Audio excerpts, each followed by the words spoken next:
कर कहा, देखा दादाजी, कल इसने सबके सामने शौर्य पे हाथ उठाया था और आज ये मुझे चुप करवा रहा है। आहान के बारे में तो आनंद गिल ने भी सुन रखा था। आहान ने कहा था कि वो आनंद गिल से बिल्कुल नहीं डरता था। बस बहुत हो गया। आहान के बारे में तो हम बाद में बात करेंगे।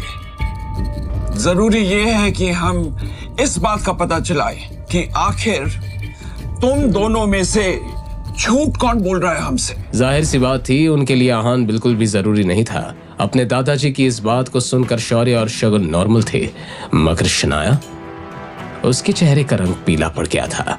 दादाजी ने जो भी कहा उसका यही मतलब है कि उन्हें शुरुआत से मेरी कहीं एक भी बात पर बिल्कुल भी भरोसा नहीं था। इस बात से शनाया कितनी अपसेट हो गई थी, इस बात का अंदाजा लगाना आहान के लिए कोई मुश्किल बात नहीं थी। शनाया, क्या तुम्हारे पास कोई ऐसा सबूत है जो ये साबित कर सके कि शौर्य ने विकी नाम के गुंडे के पास जाने के लिए मजबूर किया?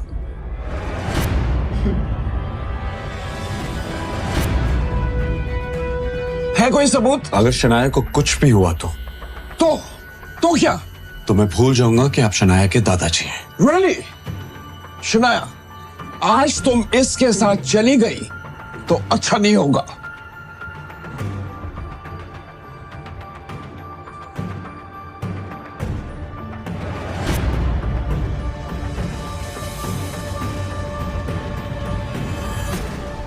क्या तुम्हारे पास ऐसा कोई सबूत है जो ये साबित कर सके कि शौर्य ने तुम्हें विकी नाम के गुंडे के पास जाने के लिए मजबूर किया? है कोई सबूत? अपने दादाजी का ये सवाल सुनकर शगुन और शौर्य एक दूसरे की तरफ कामयाबी की उम्मीद के साथ देखने लगे। उन दोनों को यकीन था कि शनाया के पास कोई भी सबूत नहीं था। हेलो, कौन? मैं शौर्य, और अगर आहान की जान बचाना चाहती हो तो विक्की भाई के अड्डे पे पहुंचो। मैं तुम्हें लोकेशन भेज रहा हूँ। दादाजी, मेरे पास सबूत है। उस दिन शौर्य ने मुझे कॉल किया था और मैसेज में ये साफ लिखा था कि अगर मैं उस अड्डे पर टाइम पर नहीं पहुंची तो आहान को कुछ भी हो सकता है।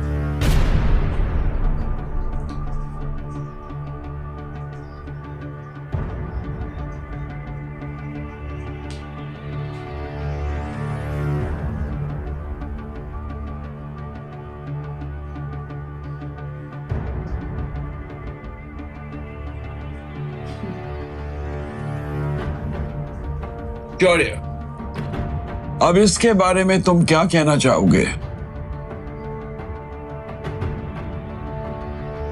दादाजी, शनाया को शायद कुछ गलत फहमी हुई है, क्योंकि ये मैसेज जिस नंबर से आया है ये मेरा नंबर है ही नहीं, और ना ही मैंने कोई कॉल किया। ये सुनकर शनाया हैरान रह गई, अपना मोबाइल देखने लगी, मगर शौर्य की बात तो सच थी। वैसे शनाया सच कह रही है और शौर्य ही गलत है। ये प्रूव करना मेरे लिए इतना मुश्किल नहीं है, लेकिन मैं चाहता हूँ कि शनाया को इस हादसे से सबक मिले, ताकि अगली बार जब कोई शनाया को फ्रेम करने की कोशिश करे तो वो इतनी आसानी से किसी के चुंगल में ना फंस जाए। इसका मतलब ये है कि शनाया के पास कोई ऐसा सबूत नहीं है जो साबित कर सके कि शौर्य ने कुछ गलत किया है या वो गलत है। दादाजी, मैं एक औरत होके इतनी सीरियस बात के बारे में झूठ क्यों कहूंगी? अपने मतलब के लिए तुम दादाजी से सिंपैथी लेना चाह रही हो। आनंद गिल के एक्सप्रेशन से ये बात साफ थी कि अब उन्हें शनाया पर बिल्कुल यकीन नहीं था। शनाया, मैंने तुम्हें हमेशा अपनी सगी बहन के जैसा माना है, और तुम मुझ पर ये झूठे इल्जाम लगा रही हो। आखिर क्यों? एक प्रोजेक्ट के लिए। अरे तुम मुझसे कह देती, मैं खुशी खुशी तुम्हें दे देता। और मुझे ऐसा लगता है कि यह सब ना इस आहान की वजह से हो रहा है। इसी ने तुम्हें हमारे खिलाफ भड़काया है।